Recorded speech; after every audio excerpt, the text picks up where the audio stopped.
Salut à vous sur YouTube. Alors, comme vous pouvez le voir, ce n'est pas la rediffusion du live qui a été fait à ce sujet.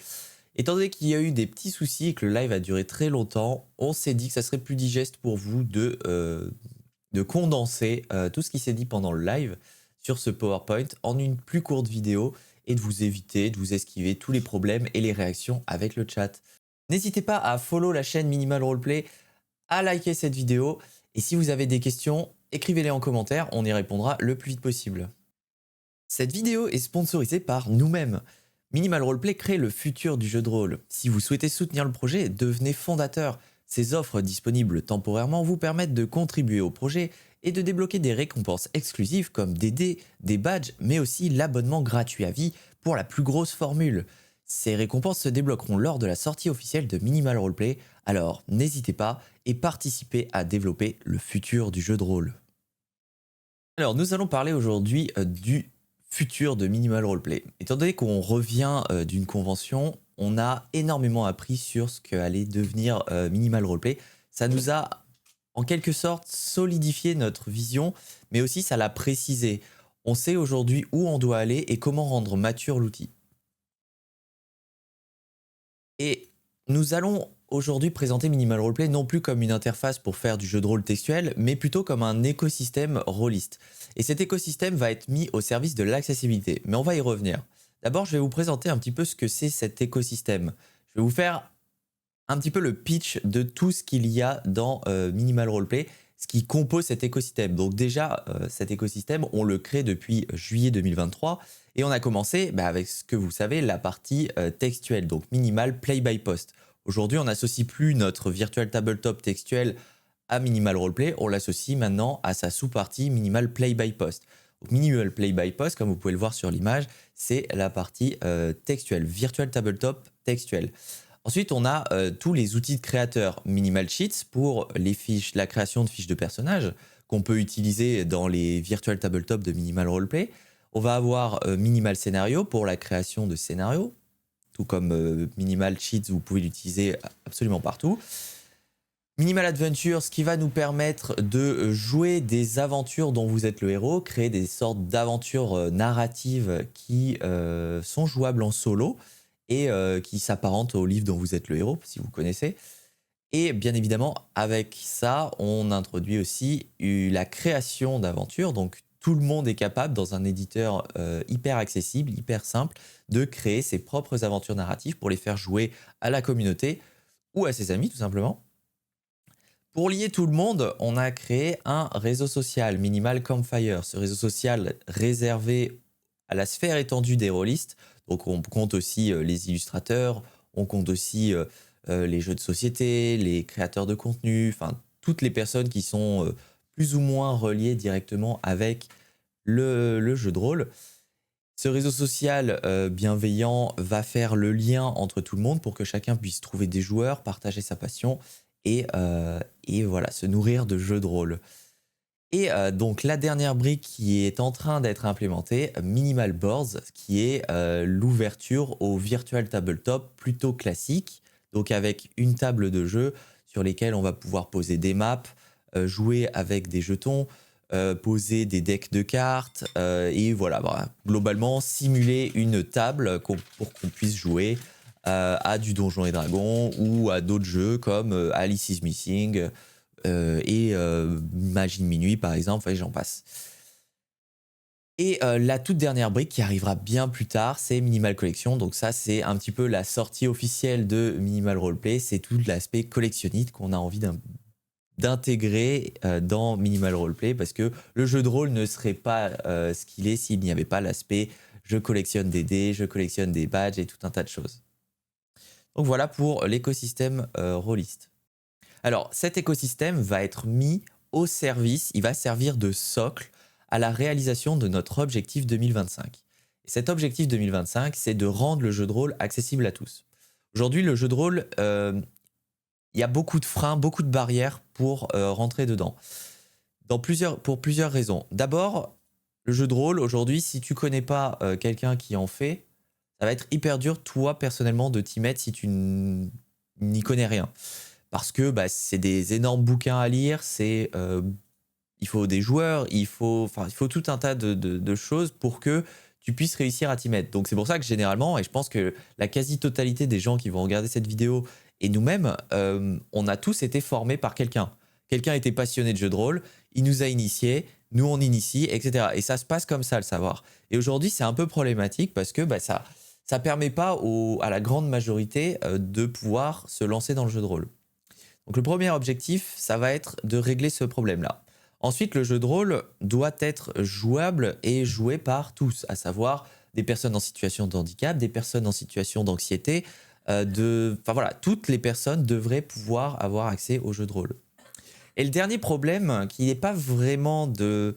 en soi, c'est pas vraiment de l'accessibilité au jeu de rôle, mais plus au jeu de rôle au pluriel, dans le sens où aujourd'hui, il y a beaucoup, beaucoup de jeux de rôle, et on se rend compte que, je vais peut-être dire des bêtises, mais 95% des gens jouent uniquement à du Donjons et Dragons.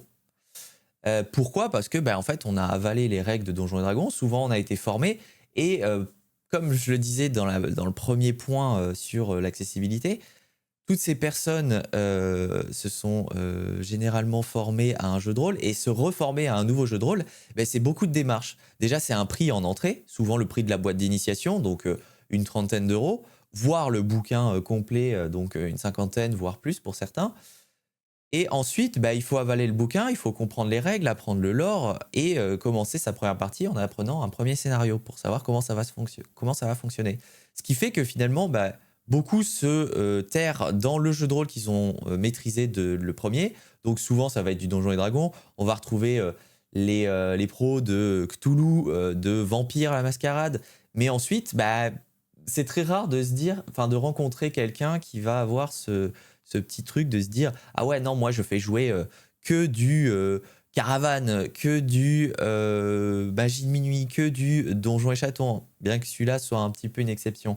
Mais voilà, et en fait tout ça, ça vient du problème que apprendre un nouveau jeu de rôle, c'est compliqué. C'est compliqué et ça demande beaucoup de temps et d'investissement. Et en plus, c'est pas gratuit. Donc mis bout à bout, ça fait que les jeux de rôle qui sont plus petits, les jeux de rôle qui sont nouveaux, en fait, selon nous, ils se perdent au fil des mois. C'est-à-dire qu'ils vont fonctionner le temps de leur financement, le temps qu'il y a des gens pour les présenter, le temps qu'il y a des actual plays, ils vont fonctionner un petit peu. Et derrière, au fil des mois, on en entend de moins en moins parler. Et pourquoi? Tout simplement parce que ils sont pas aussi gros et il n'y a pas autant de monde qui les propage. Parce qu'aujourd'hui, le jeu de rôle, c'est essentiellement du bouche à oreille, comment ça fonctionne. Et alors, comment on va répondre à cette problématique? L'idée finale, c'est de créer une sorte de catalogue Netflix du jeu de rôle sur Minimal Roleplay, où tous les jeux de rôle sont à la même échelle, au même niveau, de sorte à ce qu'on puisse créer des découvertes de ces jeux de rôle. Alors là, on est dans la création d'une partie, et dans cette création de partie, on a justement la possibilité de lancer une partie classique comme on le fait aujourd'hui, mais aussi d'opter pour une découverte. Et cette découverte, c'est notre catalogue de jeux de rôle qui va mettre les jeux de rôle au même niveau les uns. Donc si on veut faire une découverte de Donjons et Dragons, on pourra, potentiellement. Si on veut faire une découverte de Donjons et Chatons, on pourra, de Myr, on pourra. Et en fait, il y aura pas de... On va pas choisir un jeu de rôle par popularité ou parce que quelqu'un nous initie à un jeu de rôle et qu'on n'a pas le choix. On va choisir un jeu de rôle parce que on aime l'univers et il nous fait envie, en fait. Donc là, ça va vraiment être les vrais arguments de chaque jeu de rôle qui vont peser dans la balance. Et là, admettons, je choisis Donjons et Chatons. Je vais arriver du coup dans une découverte guidée. Alors, on est en train de créer l'assistant Minimal Roleplay et cet assistant va nous pousser à découvrir le monde du jeu de rôle, mais dans la version classique, c'est-à-dire qu'on va avoir un maître du jeu, on va avoir des joueurs, que ce soit nos potes ou des gens rencontrés en ligne ou sur notre communauté. Et donc là, on va expliquer un petit peu ce que c'est cette découverte. Donc le but, c'est de vous initier au jeu de rôle et au jeu de rôle Donjons et Chatons. Donc l'avantage de ces découvertes, c'est qu'on va pouvoir apprendre à jouer, dans le cas présent, à Donjons et Chatons, mais d'une façon complètement autonome. C'est-à-dire que je n'ai pas besoin de savoir quoi que ce soit du jeu de rôle et je n'ai pas besoin de savoir quoi que ce soit de Donjons et Chatons. L'assistant de Minimal Roleplay va nous assister sur le côté pour nous apprendre à jouer à Donjons et Chatons et nous expliquer tout ce qu'on a besoin de savoir dans l'univers de Donjons et Chatons. Donc petit petit brief du scénario, incarner un groupe de chatons, etc. etc. C'est pour 2 à 5 joueurs dans ce cas présent et pour tout public. Donc je continue. Et là, voilà, là, vous allez être un peu surpris par rapport à Minimal Roleplay parce que c'est vrai que Minimal Roleplay, aujourd'hui, on le connaît pour le VTT textuel, mais on a annoncé qu'il y aurait un VTT classique avec Minimal Boards. Mais à partir de ce moment-là, on va pouvoir choisir plusieurs choses. Déjà, on va pouvoir choisir si on veut faire du jeu de rôle textuel en ligne, donc jouer par message interposé de façon synchrone ou asynchrone. Ça permet plusieurs choses, donc là on va lister tous les arguments, donc c'est moins intimidant, c'est une interprétation plus précise de notre personnage, mais c'est du textuel. On a la possibilité de jouer en vocal en ligne. Ça c'est une nouveauté, c'est-à-dire que sur Minimal Roleplay, vous allez pouvoir vous mettre en vocal et partager des parties avec une expérience un peu plus classique, autour d'un plateau ou juste en vocal, comme c'est le cas pour un Donjon et Chaton, étant donné qu'il n'y a pas de, il n'y a pas de choses physiques dans Donjon et Chaton, on a juste besoin d'une fiche de personnage et c'est tout. Et on va aussi pouvoir jouer en vrai. Minimal Roleplay, l'assistant de Minimal Roleplay, va permettre de vous assister autour d'une vraie table. Donc vous aurez juste à voir en tant que joueur et en tant que maître du jeu une tablette ou un téléphone. Et l'assistant va se lancer pour vous aider dans vos premiers pas pour du JDR ou dans vos premiers pas pour Donjon et Chaton. Parce qu'on va voir sur l'écran prochain, cette assistance, cette découverte ne concerne pas uniquement les nouveaux du jeu de rôle. On va pouvoir paramétrer notre expérience. Donc vous pouvez le voir en bas de cet écran, et je remonterai après pour vous présenter le haut. On va avoir un paramétrage de l'expérience pour savoir à quel point on a besoin d'être aidé. Si on est tout nouveau dans le jeu de rôle, on va mettre le curseur sur apprentissage. À partir de ce moment-là, l'assistant va nous guider au plus profond en fait. C'est-à-dire qu'il va nous expliquer comment lancer des dés, à quoi ça sert un lancer de dés. Donc vraiment les bases du jeu de rôle, tout en complétant avec ce qu'il faut pour Donjons et Chatons. Si on se met en hybride, le jeu de rôle va nous donner les informations pour jouer à Donjons et Chatons, les règles, etc. Mais va enlever toute la partie vraiment découverte du jeu de rôle. Et si on se met en fluidité, on va avoir uniquement le scénario de Donjons et Chatons. On part du principe que tu connais déjà les règles de Donjons et Chatons et qu'on a juste besoin de te donner en plus juste le déroulé du scénario pour que tu n'aies pas, encore une fois, besoin de lire quoi que ce soit. Alors, c'est une expérience qui va être plus ou moins saccadée. Donc, c'est-à-dire que, étant donné qu'on va fournir aux joueurs des informations et plus on va être en apprentissage, plus l'expérience va être saccadée. C'est pour ça qu'on dit fluidité à la fin, mais ça reste quand même saccadé étant donné qu'on est sur de la découverte. Mais le but, c'est pas d'avoir une expérience qui se rapproche d'une vraie expérience de jeu de rôle. Le but, c'est de former à la découverte de jeu de rôle. Alors forcément, quand on se mettra en mode fluidité, qu'on a juste le scénario, là, ça risque d'être très fluide en ce qui concerne au moins les joueurs. Le MJ, lui, aura quelques petites choses à lire, mais ça risque d'être beaucoup plus fluide. Par contre, en apprentissage, étant donné qu'on va donner toutes les infos, qu'on va expliquer, ça risque de saccader un petit peu. Mais c'est pas grave, on n'est pas à la recherche d'une expérience full classique. On est à la recherche d'une découverte pour permettre ensuite d'acheter le livre Donjons et Chatons et de faire la vraie expérience autour d'une table ou sur Minimal Roleplay. Donc voilà, l'idée derrière tout ça, c'est de lancer une découverte et de former à un jeu de rôle ou au jeu de rôle en globalité. Alors, juste avant que je finisse avec cet objectif 2025, on peut voir au-dessus plusieurs choses, c'est-à-dire qu'on va à cette step attendre comme dans un lobby de jeux vidéo, c'est-à-dire vous allez inviter vos joueurs, vous allez pouvoir choisir qui est qui a la maîtrise de la partie, qui est maître du jeu, et vous allez pouvoir discuter à ce moment-là avec les gens, donc soit par chat, vous allez voir en bas de l'écran, il y a l'ouverture du chat hors contexte, vous avez aussi la possibilité de parler avec votre micro. Voilà, donc ça c'est le lobby. Et une fois qu'on est parti, eh bien là, on va pouvoir choisir les pré-tirés. Mais ça, on y reviendra dans une future vidéo parce qu'on va pas tout vous montrer non plus, parce que c'est du gros spoil pour 2025. Mais en gros, ce qui va se passer, c'est qu'on va choisir en tant que joueur ses pré-tirés. Et une fois que la partie va se lancer, eh bien là, on sera dans le mode de jeu qu'on a configuré. Bien évidemment, on pourra switcher de mode de jeu en fonction On pourra switcher de mode de jeu en fonction de nos envies. Par exemple, si vous faites une première session textuelle et qu'ensuite vous décidez d'aller en vocal pour la deuxième session, ou même au cours de la première session, ou même mixer les deux, enfin, il y aura la possibilité de faire tout ce qu'on veut. Ça sera complètement libre. On fait choisir au début, surtout pour donner le choix et pour faire comprendre aux nouveaux ce qu'ils peuvent faire. Mais une fois que vous avez pris la bestiole en main, vous serez libre de choisir ce que vous voulez. Donc voilà, j'en ai fini avec le jeu de rôle accessible à tous, donc l'objectif de 2025. Et maintenant, on va passer au programme pour l'écosystème en fin 2024-2025. Alors, dans cette partie, on va vous présenter les fonctionnalités qu'on prévoit. Donc, c'est un aperçu parce qu'il n'y a pas tout, mais c'est ce qu'on pense le plus important, ce qu'on vous présente aujourd'hui. Ça arrive techniquement fin 2024, début 2025, d'ici mars pour l'intégralité. Donc plutôt rapidement, après il peut y avoir quelques changements, vous commencez à nous connaître. On fait en fonction de vous aussi et des statistiques qu'on enregistre. En tout cas, on va commencer avec l'écosystème, le Virtual Tabletop textuel, Minimal Play by Post. Qu'est-ce qu'on vous réserve? Eh bien, tout d'abord, la refonte des tables pour que ce soit un peu plus joli, un peu plus actuel, en tout cas avec notre vision des choses et notre nouvelle charte graphique. Et à l'intérieur, on peut voir plusieurs choses. Déjà, le fond de table qui est parfaitement personnalisé. Alors, on va y revenir un petit peu plus tard. Mais voilà, donc la refonte des tables, ça arrive très rapidement. On va repasser de toute façon sur chaque petite partie parce qu'on a beaucoup de choses à dire après.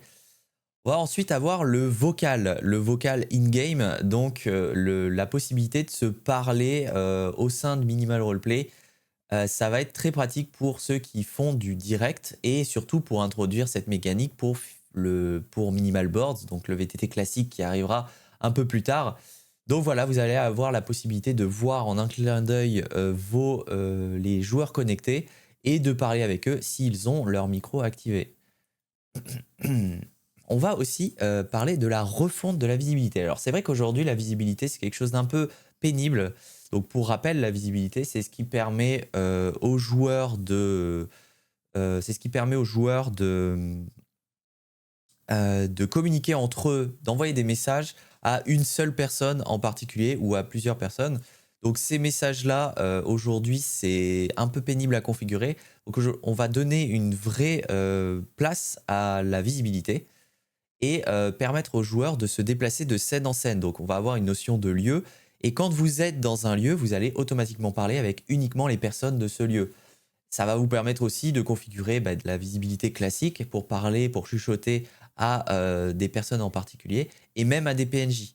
Bien évidemment, le MJ, lui, aura des facilités d'accès à cette visibilité pour pouvoir voir tous les messages d'un coup. Voilà, ce sera les options qu'on voit en bas de l'écran. Enfin, c'est un peu caché par la webcam. Et pour finir avec ça, sachez que le vocal pourra aussi prendre la visibilité en compte. Donc si vous êtes dans un lieu, votre vocal pourra être scopé à ce lieu en particulier, ce qui permettra d'enlever du méta roleplay et d'utiliser les outils en ligne au mieux, parce que c'est vrai qu'autour d'une table, c'est un peu chiant de faire changer les personnes de pièces, mais avec Minimal Roleplay, vous allez pouvoir simuler ça, en tout cas, quand vous jouez en ligne. Voilà, donc ça va être vraiment un bon rafraîchissement parce que ce panneau va pouvoir rester en même titre que votre scénario ou votre chat OOC va pouvoir rester tout le temps à côté de votre table de jeu si vous êtes sur un grand écran en tout cas. Et ça va être beaucoup plus simple de gérer cette visibilité. Alors, après la visibilité, on va avoir la refonte des PNJ. Refonte, alors c'est un petit peu un grand mot parce qu'on n'a jamais vraiment fait les PNJ, on les avait implémentés à la demande du peuple. Mais effectivement, aujourd'hui les PNJ c'est quelque chose de très rudimentaire, on change juste la couleur et il n'y a pas vraiment de notion physique au niveau des PNJ. On va avoir la possibilité de créer des PNJ et de leur attribuer des fiches de personnages et d'en donner le contrôle. L'idée, c'est de pouvoir avoir des PNJ qui sont contrôlables par des personnages joueurs et pas uniquement par le maître du jeu. Bien évidemment, le maître du jeu pourra contrôler tous les PNJ, mais on pourra attribuer, par exemple, un pet ou un petit personnage à un de nos personnages joueurs qui le jouera à la place du maître du jeu. Et à chacun de ces PNJ, on aura la possibilité de lui attribuer une fiche de personnage si vraiment le PNJ a une vocation à être un peu plus qu'un PNJ. On va ensuite avoir les nouveaux lancers de dés. Alors là, il y a pas mal de choses à dire. D'abord, le mode avancé des lancers de dés qui va nous permettre de pouvoir constituer comment on va appeler ça, constituer des formules de lancer de dés. Alors 2d10, 1d20, donc ça c'est les formules classiques, mais d'aller beaucoup plus loin avec notamment l'inclusion de variables de la fiche de personnage. On va par exemple pouvoir dire 2d arrobase mon modificateur de force, ou pour une fiche de personnage de Donjons et Dragons, ou 2d10 plus modificateur de dextérité, ce genre de choses. Donc voilà, ce modèle de lancer de dés sera le modèle avancé. On aura toujours le mode simple pour les débutants, et pour tous ceux qui n'ont pas envie de se casser la tête avec de l'écriture. Mais voilà, il y aura tout un tas de formules qu'on expliquera dans un petit encart en cliquant sur le petit i à côté du champ de texte. Et ça va s'accompagner des lancers de dés en 3D.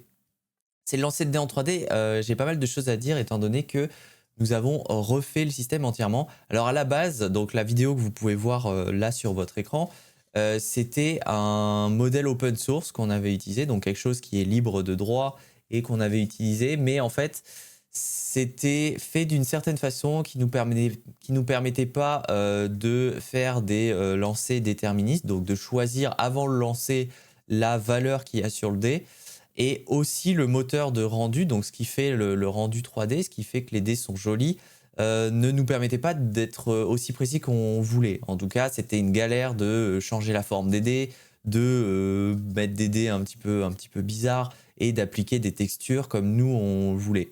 C'est pour ça qu'on a pris la décision de faire un développement en interne pour refaire tout ça nous-mêmes.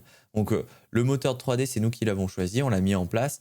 Le moteur de physique également, et ça nous permet aujourd'hui de faire tout ce qu'on veut. Donc les dés en 3D, ça arrive très bientôt, c'est une des priorités. Et ça va nous permettre vraiment de faire des tas de choses incroyables qui vous permettront d'avoir des dés animés, des dés avec des formes un petit peu loufoques, et potentiellement de se rapprocher de dés collaboratifs avec des jeux de rôle type Donjons et Chatons notamment. Voilà pour les lancers de dés. La dernière partie, normalement dernière si je ne me trompe pas, du play by post, c'est l'inclusion du nouveau mode spectateur. Alors aujourd'hui le mode spectateur existe, mais il n'est pas du tout simple à utiliser. On veut vraiment faire du mode spectateur une expérience à part entière, de sorte à ce qu'on soit quasiment dans la lecture d'un livre. Donc on a simulé un bouquin où on peut tourner les pages, où on va directement aller chercher tous les messages. Donc pour du play by post en tout cas, hein, ça va pas fonctionner avec Boards forcément, mais ça va récupérer tous nos messages textuels et les mettre sous la forme d'un livre. Le livre sera après feuilletable par toute votre audience spectatrice de votre table. Voilà. On va passer maintenant au changement sur Minimal Sheets. Alors sur Minimal Sheets, on n'a pas prévu énormément de choses parce que le système fonctionne déjà bien aujourd'hui. On va juste rajouter au fur et à mesure quelques types de champs et quelques configurations de champs. La première, c'est la possibilité de mettre des champs en inline. L'inline, en gros, c'est juste les aligner, les mettre en ligne pour permettre des affichages qui sont un peu plus condensés. Aujourd'hui, on va chercher un petit peu ça parce que c'est vrai que nos fiches de personnages sont très cool, mais elles prennent beaucoup de place. Et quand on a 25 fois le même champ, des fois, ça serait bien de pouvoir les réduire un petit peu en espace pour que ça prenne moins de place.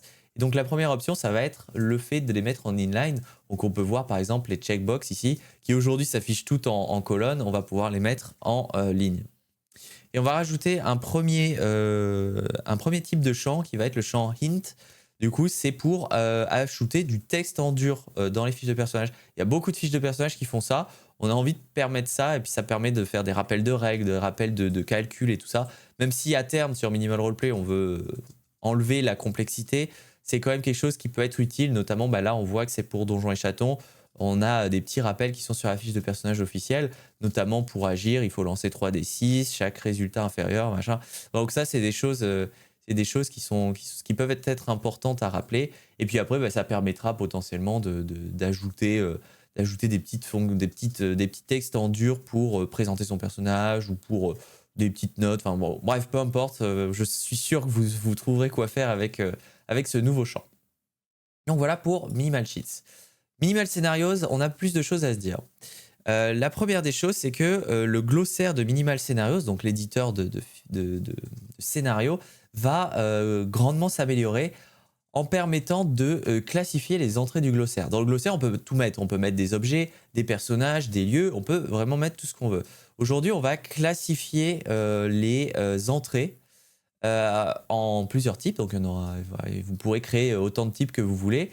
Et en fait, après, ça nous permettra de filtrer ces types et de voir en un coup d'œil, par exemple là, Albus Dumbledore, que c'est un personnage, que la forêt interdite, c'est un lieu. Voilà, ça va nous permettre de plus facilement se rendre compte de ce qu'est chaque entrée.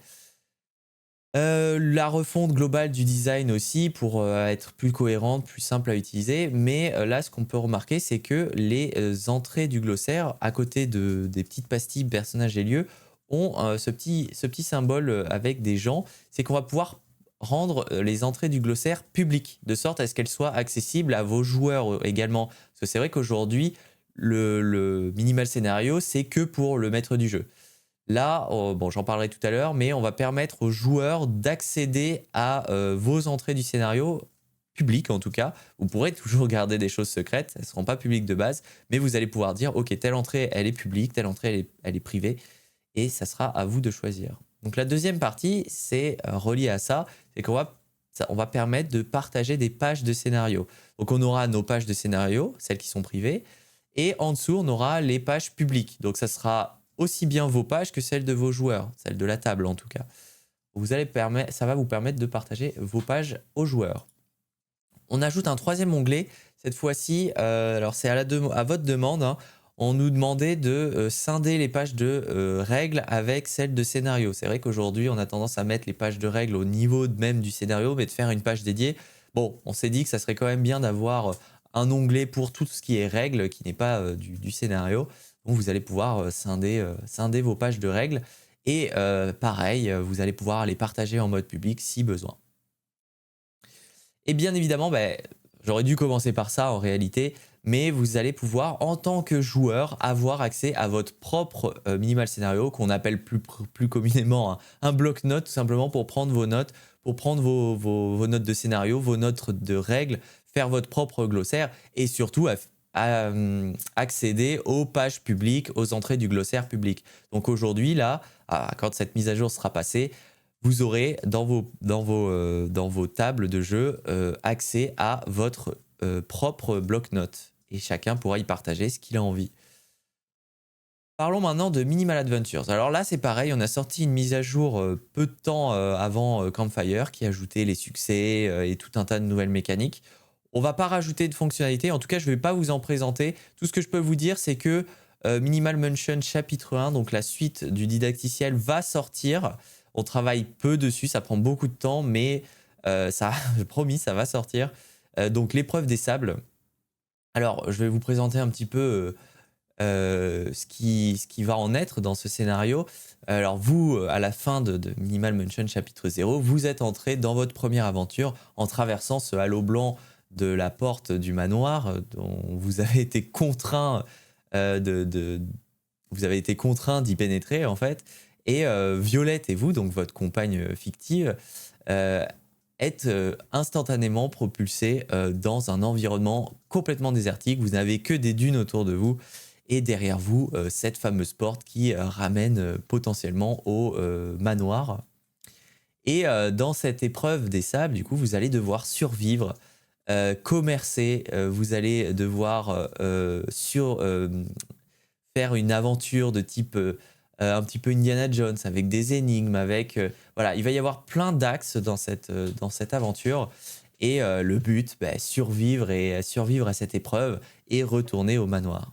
Donc ça arrive bientôt, en tout cas on y travaille. Et à l'occasion, il y aura probablement quelques petites améliorations de Minimal Adventures.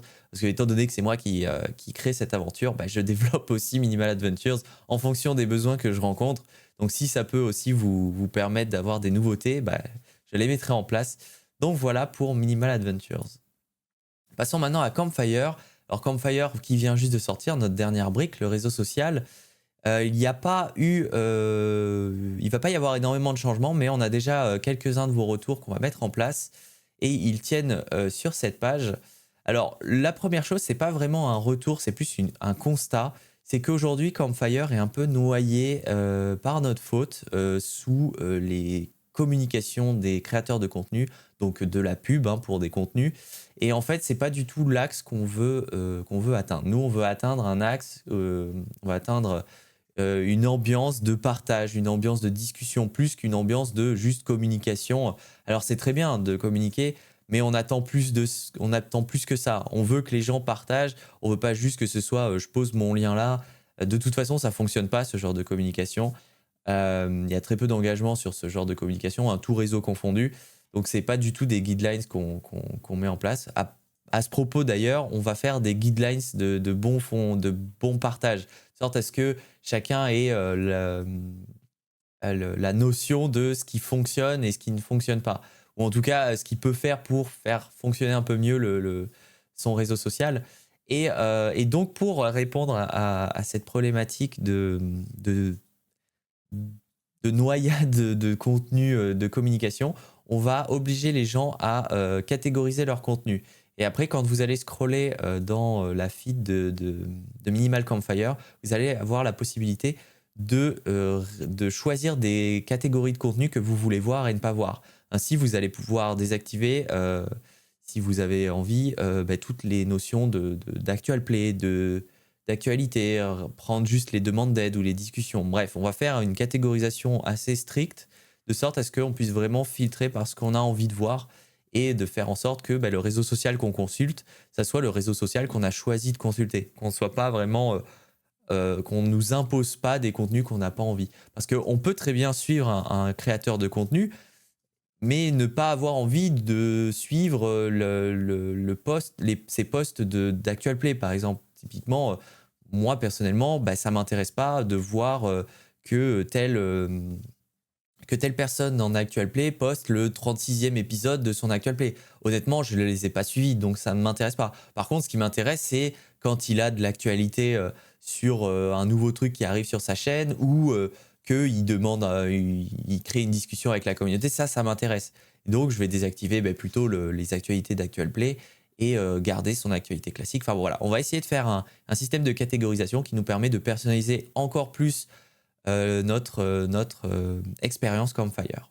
Alors, la deuxième qu'on va voir, ça va être à droite, c'est le glisser-déposer d'images pour permettre aux gens de prendre une image, de la glisser directement dans l'éditeur Campfire et que ça crée directement l'image. Donc voilà, c'est une petite fonctionnalité mais qui va être très pratique. En bas à gauche, on a la programmation de posts. Donc ça aussi, c'est quelque chose de très pratique qu'on nous a demandé. Programmer les posts. Alors ça, c'est encore une fois pour les créateurs de contenu, j'imagine. Mais on va pouvoir programmer des posts pour les envoyer à une certaine heure et surtout les programmer dans la semaine pour qu'on puisse envoyer tout ce qu'on a besoin d'envoyer. Et la dernière fonctionnalité en bas à droite, c'est les brouillons, de sorte à ce qu'on puisse créer un post et si on actualise par mégarde, ça nous le remet. C'est qu'on n'ait pas tout à refaire. C'est déjà arrivé à certains d'entre vous. Donc on sait que c'est pénible et ça nous permet d'écrire un post en plusieurs fois aussi. Ce qu'on favorise bien évidemment l'écriture de longs posts, c'est ce qui fonctionne le mieux, c'est ce que les gens ont envie de voir sur un réseau social de rôlistes. Donc n'hésitez pas à écrire des posts plus longs où vous partagez vos envies personnelles, votre passion et que vous partagez avec la communauté d'humain à d'humain et pas non plus du full que de la pub. Voilà. Donc je vous encourage à écrire des plus longs posts. Mais on en rediscutera dans des guidelines bien précises. J'essaierai de faire quelque chose d'assez concis pour que vous compreniez les bonnes pratiques de post sur Campfire. Et globalement, ça fonctionnera sur tous les réseaux. Donc si ça peut vous être utile, c'est tant mieux. Et aussi, il faut savoir que Campfire, au-delà d'être un réseau social... Alors, je reformule. Campfire, le but, c'est de l'ouvrir de plus en plus, parce qu'aujourd'hui, c'est très privé. C'est réservé aux fondateurs et aux partenaires. Donc, c'est aussi pour ça qu'on a cet amas de communication. mais on va faire en sorte que ça soit de plus en plus ouvert. Donc aujourd'hui, on distribue des codes à nos partenaires qui vont les distribuer à leur communauté. Et petit à petit, ça va s'ouvrir de plus en plus jusque le Graal, l'ouverture publique à tout le monde. Mais on ne peut pas le faire pour le moment parce qu'on doit garder la maîtrise sur notre réseau social, apprendre et le faire évoluer en fonction de nos apprentissages. Donc parlons maintenant de Minimal Boards. Alors il y a beaucoup de choses à dire. D'abord, Minimal Boards, il faut savoir qu'on l'a annoncé en Kickstarter. Alors ça a un petit peu changé parce que le Kickstarter devrait avoir lieu en février 2025. Finalement, ça sera plutôt fin 2025. Et donc, pour patienter, on a décidé de créer une version early pour les fondateurs qui sera disponible fin 2024 normalement. Donc d'ici fin 2024, on veut le mettre en place le plus rapidement possible pour pouvoir peaufiner l'expérience et permettre aussi de patienter le Kickstarter. Pourquoi on l'a repoussé, le Kickstarter ? Tout simplement parce qu'on a beaucoup d'ambition sur ce sujet, on a des bundles à faire pour les paliers, on a beaucoup de choses à faire de ce côté-là, et donc février ne nous permettait pas de développer à la fois la plateforme Minimal Roleplay, donc tout ce qu'on vous a annoncé, et de préparer le Kickstarter. On aurait dû se mettre à 100% sur le Kickstarter, on ne veut pas délaisser non plus la partie Play by Post, la partie créateur et compagnie, et aussi parce qu'on veut toucher un public anglophone. Et aujourd'hui, notre communauté anglophone est quasiment inexistante, donc on doit la créer, on doit aller chercher des influenceurs, donc ça coûte de l'argent, donc on a besoin de temps pour faire tout ça, pour développer cette communauté et faire en sorte que le Kickstarter fonctionne correctement. Donc c'est pour ça qu'on va lancer une version early qui sera dédiée aux fondateurs, tout simplement parce que ça sera une démo, hein, ça ne sera pas la version complète, loin de là. On va mettre que le nécessaire dans cette version. Et le nécessaire, c'est d'abord le plateau de jeu, forcément. Donc plateau de jeu très fluide, très sympa, avec des raccourcis clavier, enfin tout un tas de choses qui va vous permettre de mettre vos fichiers dessus, donc importer des maps et de créer un système de calque pour permettre de superposer vos fichiers. Ces fichiers, pour les mettre, hein, comme d'habitude, hein, vous commencez à connaître le principe avec l'écosystème Minimal Roleplay, c'est que ça doit être très simple, très accessible, très épuré. Et du coup, pour poser une map dans Minimal Boards, il suffira de la glisser-déposer à l'intérieur ou en 2 clics, on la met, on peut la redimensionner pour la faire correspondre avec la grille de Minimal Boards.